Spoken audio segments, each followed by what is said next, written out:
Hey everyone, welcome to the Horror Show. I'm Cecil Laird. I mean, Fuego here. I'm Marcia Parker. And we are here for a celebration of Stephen King's It. This entire week, we have been doing all kinds of stuff in anticipation for the film with a book review that Marcia and I did.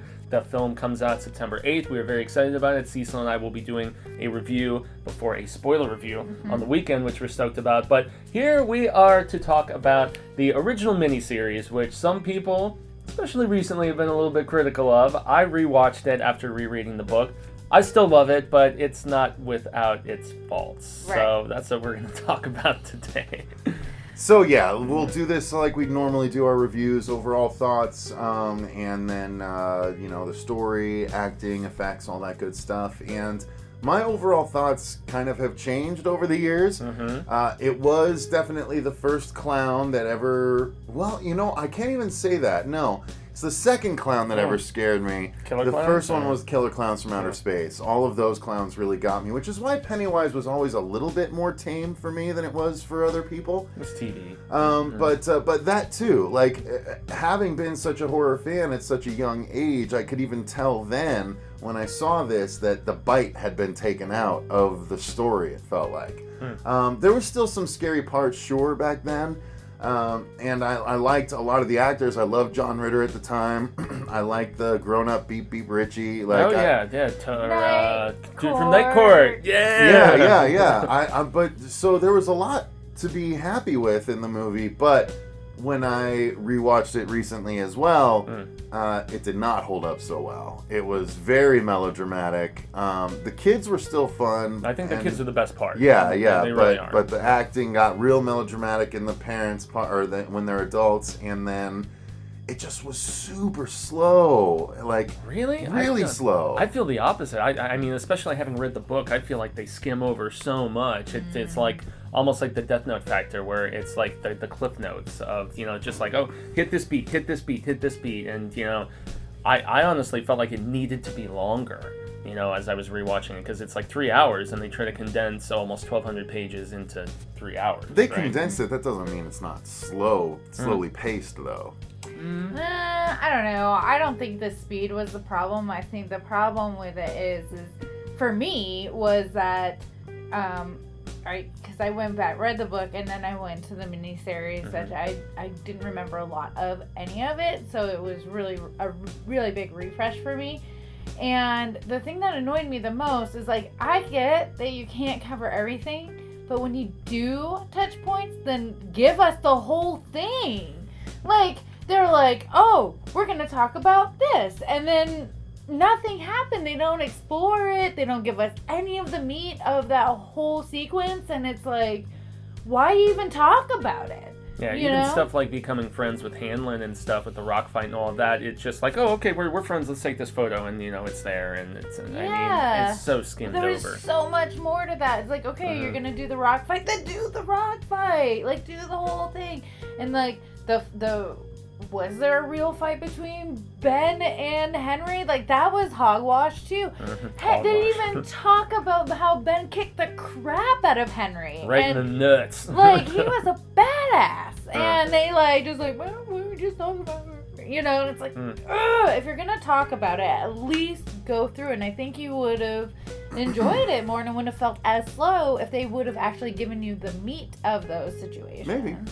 Maybe so. Sorry, that was my biggest thing about the whole thing. Yeah. But overall enjoyment, though?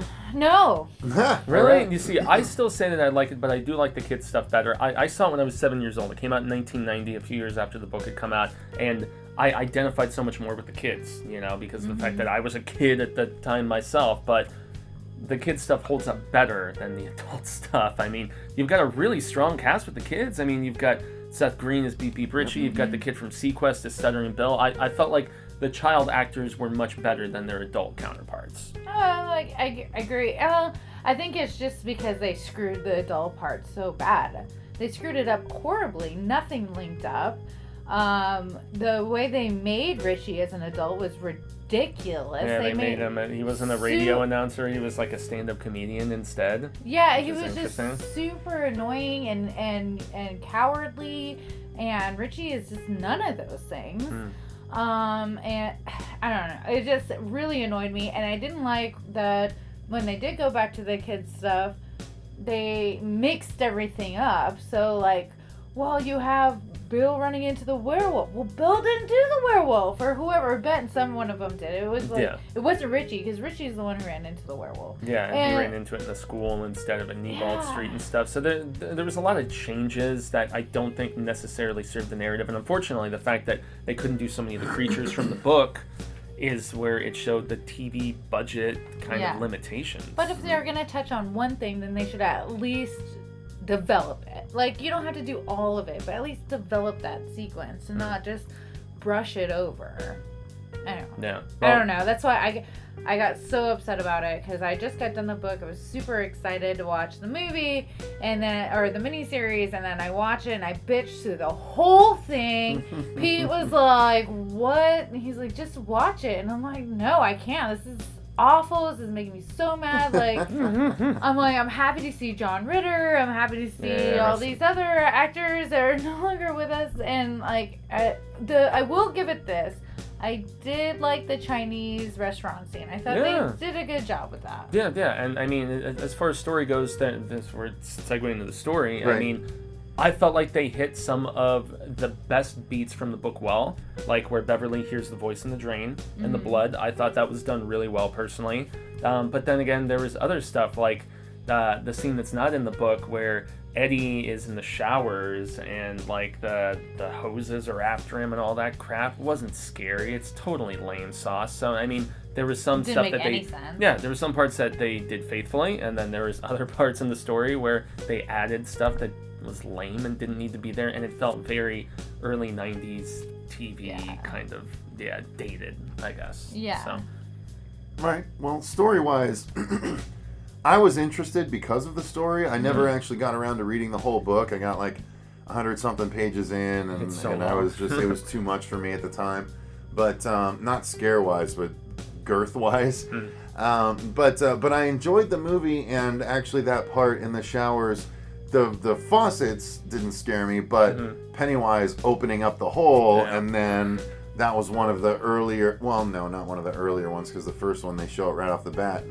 It's one of the most pronounced times when he shows his teeth, but not only that, he laughs, and that's the time when he goes, rah, rah, rah, rah, rah, rah, rah, and his mouth like moves with the laughter. So that was scary to me as a kid, but that was one of the only things that was scary to me as a kid. So I have to say, I have to give the movie points during those times that actually unnerved me.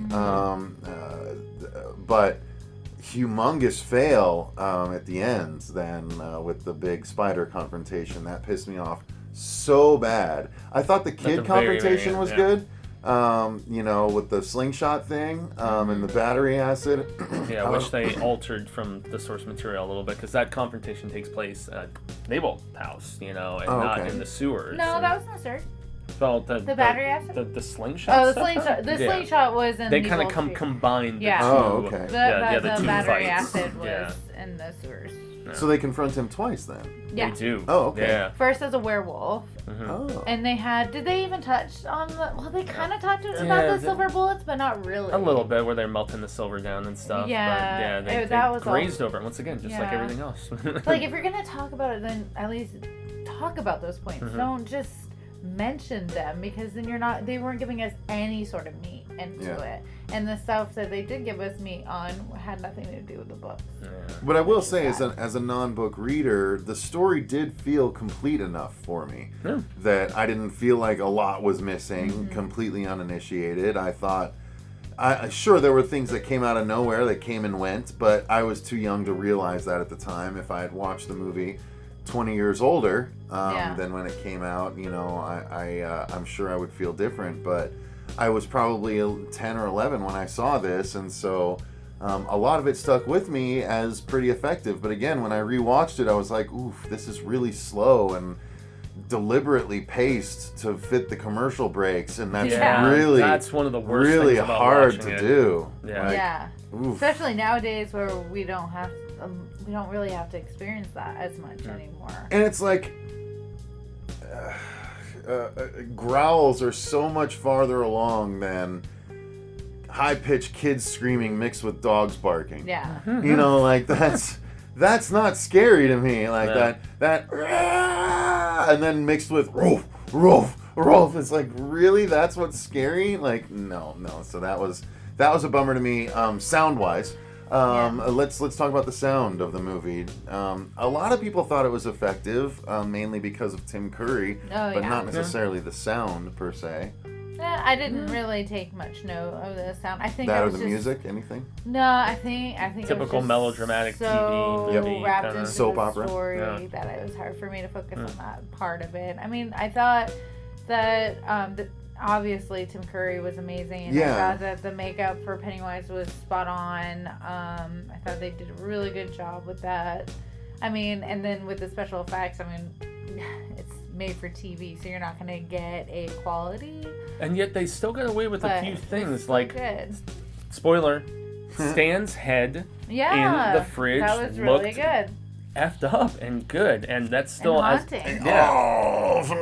Yeah, and as I mentioned during our book review, I still feel like that's one of the better things in sequencing that the miniseries did, because you find out Stan's fate very early in the book, like the first 100-something pages, as opposed to getting connected with his childhood character, and then he meets his demise by his own hands at the end of the first half of the miniseries. Mm-hmm. So, I felt like that was one good thing, but I mean, aside from that, maybe when Belch gets pulled into the sewer tube, I felt like that was Folded in actually, half. I felt that was really good. But aside from that, and the blood scene with Beverly, I felt like the effects were tame, and they, once again, working with the limitations of a TV budget. Yeah, So, I mean, even that scene with Beverly, I feel like they could have, there's so much more to that they didn't even delve on, and the relationship with her and her dad, I don't know. I don't know if they needed to delve into that creep. Again, I haven't watched it in a while still. I did rewatch it recently, but that still means in the past couple of years, and all I remember is, sometimes I worry, Beth. I worry about you all the time, Sometimes I worry a lot. And it's like, oh my god. Yeah. So creepy. Like, Yeah, and they changed it to her not having a mom, when in fact in the book, the mom is like, does he ever touch you? And then she's like, what are you talking about? Yeah, she got worried that her dad, because he was an abusive father, and he crossed some lines, but he didn't really cross all the lines until the end of the book. And you're like, right. But that's when he was, but that's where he was kind of taken over by Pennywise anyway, and that's when right? I was like, Really? is this the rape scene? No! Like, because I kept waiting for a rape scene, because everybody Oh God, that's right. There was no rape scene. We're in the book where he's like, rape. I'm gonna check you out and see what those boas have done to you. Told her There's to only one way to find out. Told her to take her panties off. Yeah, in the book, it's Ha-cha-cha. Not when it's your dad. I was like, no. no. Well, I'm going to have to watch the review to find out the differences, I guess. I don't know. I think the tone was just more R-rated instead of PG appropriate. Yeah, I feel like I should have probably watched the miniseries before reading the book, because it had the same effect when I mentioned this before in the book review. Like when I read The Shining and then rewatched The Shining, I hated it. And Yeah. it was Well, that's garbage. even more. That's I even don't more like The Shining despondent either. in tone. I mean, so much of the iconic imagery in The Shining was not even in the book. The blood out of the elevators and all that stuff. It's not in the book.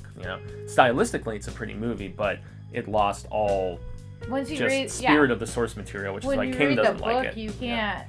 It's hard. Like I mean, the book is so good and it's so worth reading. But if you really like the movie, you just have to separate it, and you can't watch it after reading it. I probably, if I watched it again now, maybe I'd be okay with it, because I do, and we're reviewing. So anyway, so we'll see. I'm excited for it, the movie, and hopefully, because they are separating and spending more time on the kids, we get some more of that girth.